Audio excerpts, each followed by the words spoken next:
हाय सांगमाने hello hi नमस्कार जय Jagannath actually यहाँ हूँ अमावास्यार ब्लॉगटा मु लोड कर अपलोड तो ये डेरी अपलोड कर देखो अमावास्या मुझे कौन कली अमावास्या कौटू शाढ़ी किनी कौन किनी केमी गली चलतु देखा आ समस्ते तो भलरे थे आशा करी भल अच्छी चलतु एठी मु माने अमावास्या तो पड़ी आमर को बार पड़ी भी मोर मन ना एक्चुअली अमावास्या पड़ा गुरुवार दिन तो आमर गुरुवार दिन तो बुधवार मंगलवार दिन आम जाइलु मो मोर शाढ़ी किनापी तो देखो मो शाढ़ी किनापी जाऊँगी मेहर शाढ़ी किनिली बहुत भल शाढ़ी थी बट मु तो मोर एमती खाली तो मु लास्ट सिचुएशन शाढ़ी किनली मेहर शाढ़ी किनला देखो ये अंडरग्राउंड में नाइटी देखा बसती तो मेहर अंडरग्राउंड रे एमती नाइटी मिलूँ आगु मुझे देखी नी तो एमती अंडरग्राउंड रे नाइटी चूड़ीदार सब मिलूँ तो मुझे जानी मेहर ये सब जिनस रखा होनी बोली तो अंडरग्राउंड रे जी जानी ना मेहर अंडरग्राउंड रे नाइटी जिनस माने ड्रेस मटेरियल सब अंडरग्राउंड मेहर भुवनेश्वर मेहर अंडरग्राउंड रे मिलूँ तो एठू मु शाढ़ी किनिक आसिली गोटे सिंथेटिक सिफोन शाढ़ी किनी बेसी भी रेट ना नॉर्मल डेली यूज किनिली जस्ट पूजा पाई तो किनिकी आसला रिसु मत बहुत हैरान करदेला एठी तो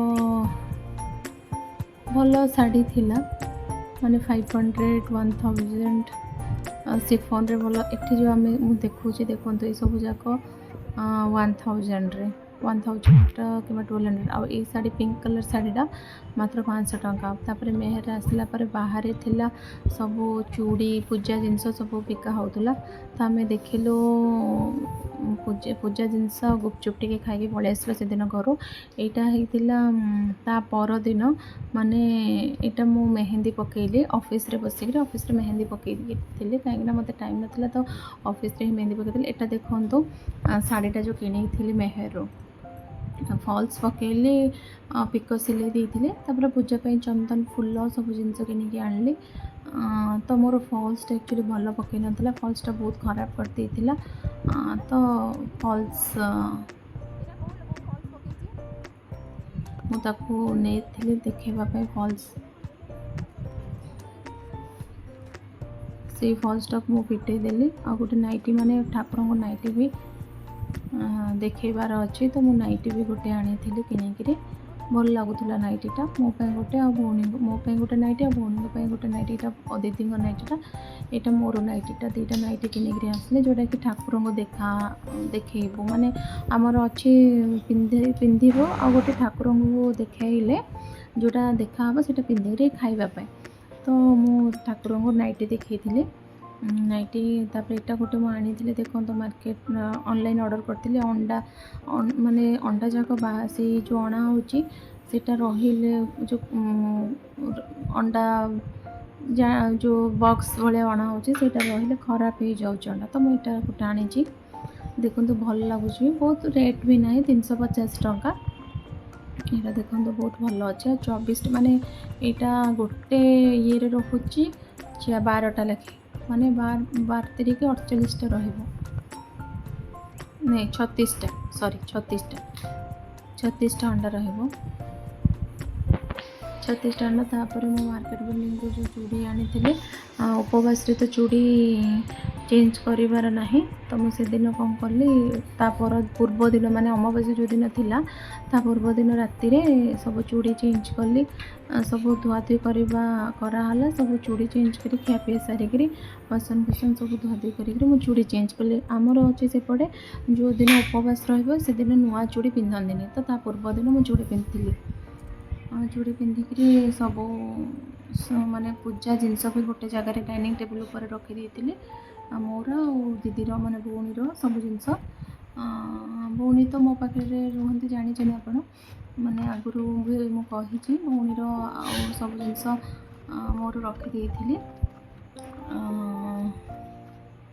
ମୁଁ ସବୁ ଗୋଟେ ଜାଗାରେ ରଖିଛି କାହିଁକି ତା ମାନେ ଗୁରୁବାର ଦିନ ଏଠି ଦେଖନ୍ତୁ ଗୁରୁବାର ଦିନ ସକାଳ ହେଲା ପରେ ମୁଁ ପିତ୍ତଳ ଚୌଢ଼ାରେ ସବୁ ଜିନିଷ ଭଉଣୀର ମୋର ଅଲଗା କରିଦେଇଥିଲି। ଏଠି ପଣସଟା ଛଡ଼େଇ ନଥିଲି, ପଣସଟା ଭାଇନା ଛଡ଼ଉଛନ୍ତି। ଆଉ ତାଳଟା ଏତେ ଭଗବାନ ଏତେ କଷ୍ଟ ହେଲା ତାଳଟା ଛଡ଼େଇବା ପାଇଁ। ତାଳ ବିଲକୁଲ ମାନେ ହାତୁଡ଼ିରେ ବାଡ଼େଇଲେ ବି ତାଳ ଛାଡ଼ିଲାନି। ତ ମୁଁ ଅଳତା ବି ଏଠି ଲଗେଇକିରି ଗାଧୁଆପାଧା ସାରିକିରି ଶାଢ଼ୀ ପିନ୍ଧିକିରି ରେଡ଼ି ହେଇଗଲେଣି। ରେଡ଼ି ହେଇସାରିଲେଣି, ଖାଲି ଜଷ୍ଟ ପଣସଟା ଛଡ଼ା ହେବ, ତାଳଟା ବାହାରିବା ପାଇଁ। ବଟ୍ ତାଳଟା ବିଲକୁଲ ଛଡ଼େଇ ହେଲାନି ବିଲକୁଲ। କେତେ କଷ୍ଟ କଲି ମାନେ ବହୁତ ପରିଶ୍ରମ ହେଲା, ବଟ୍ ତାଳ ଛଡ଼େଇ ହେଲାନି। ହାତୁଡ଼ିରେ ବାଡ଼େଇଲେ ବି ତାଳ ଛଡ଼େଇ ହେଲାନି। ଭାଇନା ଏତେ ମାନେ ହାତୁଡ଼ିରେ ବାଡ଼େଇଲେ ହେଲେ ବି ତାଳ ସେଇଟା କିଛି ବି ହେଲାନି। ବୁଢ଼ା ତାଳଟା ପୁରା ଥିଲା। ପଣସଟା ବି ଛଡ଼ିଲେ ପୂଜା କରିକି ମୁଁ ଆସିଲି। ଏଠି ମୋର ଘର ପାଖରେ ଗୋଟେ ଠାକୁରାଣୀ ମନ୍ଦିର ଅଛି, ସେଠି ପୂଜା କରିକି ଆସିଲେ। ପୂଜା କରିକିରି ଏବେ ଆସିଲି। ଆସିଲା ପରେ ଏଠି ହଜବେଣ୍ଡ ଖାଇଥିଲେ ପରଟା କ୍ଷୀରି ଖାଇଥିଲେ। ଆଉ ରିସୁକୁ ମୁଁ ଏବେ ଖୁଆଇବି।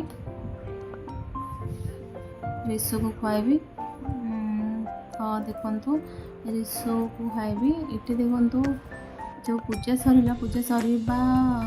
ସରିକିରି ଆସିଲା ପରେ ଯେଉଁ ପୂଜା ହେଉଛି, ପୂଜା ଖାଇବା ପୂର୍ବରୁ ଯେଉଁ ଅଳତା ସିନ୍ଦୁର ପାନିଆ, ଏଇଟା କାଠ ପାନିଆରେ ଏଇଟା ମୁଣ୍ଡ କୁଣ୍ଡାନ୍ତି ଦର୍ପଣ ଦେଖିକିରି। ଠାକୁରଙ୍କୁ ଯେଉଁ ପୂଜା କରାହେଇଥିଲା ସେଇଟା ଦର୍ପଣ ଦେଖିକିରି ସେ ପାନିଆରେ ମୁଣ୍ଡ କୁଣ୍ଡାନ୍ତି। ତ ମୁଁ ଏଠି ଦେଖନ୍ତୁ ଠାକୁର ଯେଉଁ ଦର୍ପଣ ପାନିଆ ଅଣା ହେଇଥିଲା ମୁଣ୍ଡ କୁଣ୍ଡା ହେଲା। ସିନ୍ଦୁର ଥିଲା, ସିନ୍ଦୁର ଲଗେଇଲି।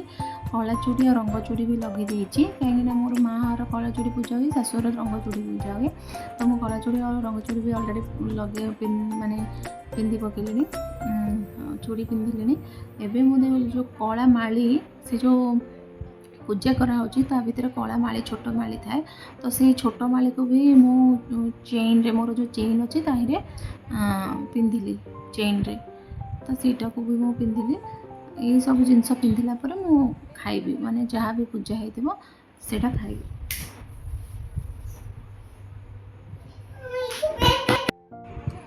ତ ମୁଁ ଏଠି କଳା ମାଳିଟା ଚେନ୍ରେ ମୋର ପିନ୍ଧୁଛି। କଳା ମାଳିଟା ପିନ୍ଧିଲା ପରେ ଏଠି ମୁଁ କଳା ମାଳିଟା ପିନ୍ଧିଲି।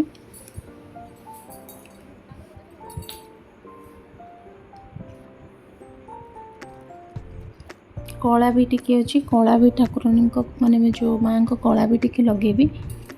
ଆଉ ସିନ୍ଦୁର ବି ପିନ୍ଧିବି, ସିନ୍ଦୁର ଯେଉଁଟା ଠାକୁରଙ୍କୁ ପୂଜା କରି ଆସିଛି ସେ ସିନ୍ଦୁର ବି ଟିକେ ଲଗେଇବି।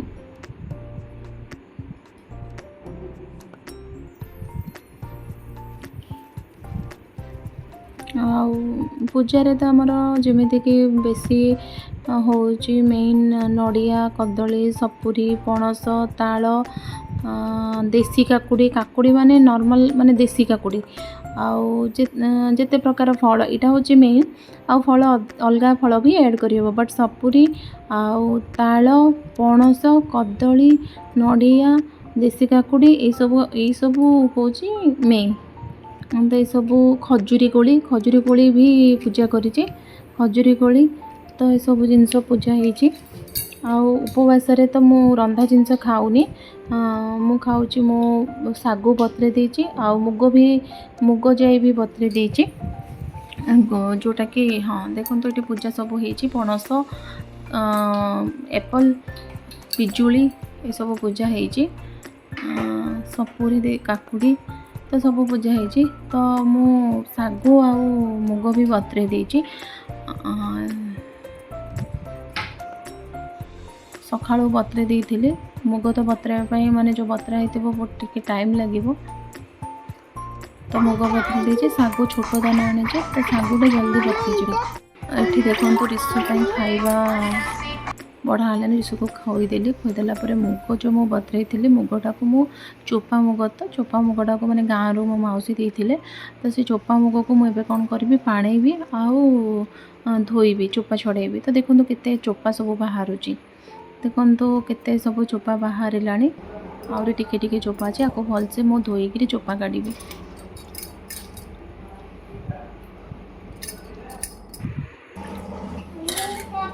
ଦେଖନ୍ତୁ ଏଠି ମୁଗକୁ ମୁଁ ଦେଉଛି।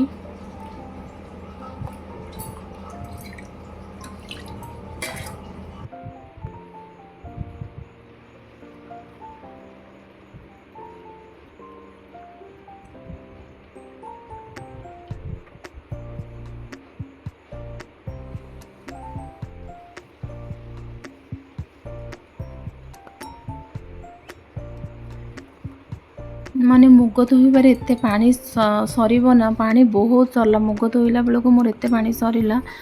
ମୁଗକୁ ତାପରେ ପାଣିଆ ହେବ, ପାଣିଲେ ଗୁଡ଼ି ଯାହା ଥିବ ତଳେ ସେଇଟା ପାଣିଲା ବେଳକୁ ବାହାରି ପଡ଼ିବ। ତ ମୁଁ ଗୁଡ଼ି ଆଉ ଚୋପାକୁ ଦୁଇଟା ଯାକ କାଢ଼ିଲି ପାଣିକିରି। ଦେଖନ୍ତୁ ମୋ ମୁଗ ସଫା ହେଇଗଲା, ମାନେ ମୁଗକୁ ଚୋପା କାଢ଼ିଦେଲି, କାଢ଼ିକିରି ରଖିଦେଇଛି ଡାଇନିଂ ଟେବୁଲ୍ ଉପରେ ଘୋଡ଼େଇକି। ଶାଗୁ ବି ରଖିଛି, ଦେଖନ୍ତୁ ମୁଗ ଏଠି ଅଛି। ଏମିତି ଚିନି ରଖିଦେଇଛି, ନଡ଼ିଆ କରିବି ଆଉ ଶାଗୁ ବତୁରେଇଥିଲି, ଶାଗୁ ବି ଅଛି।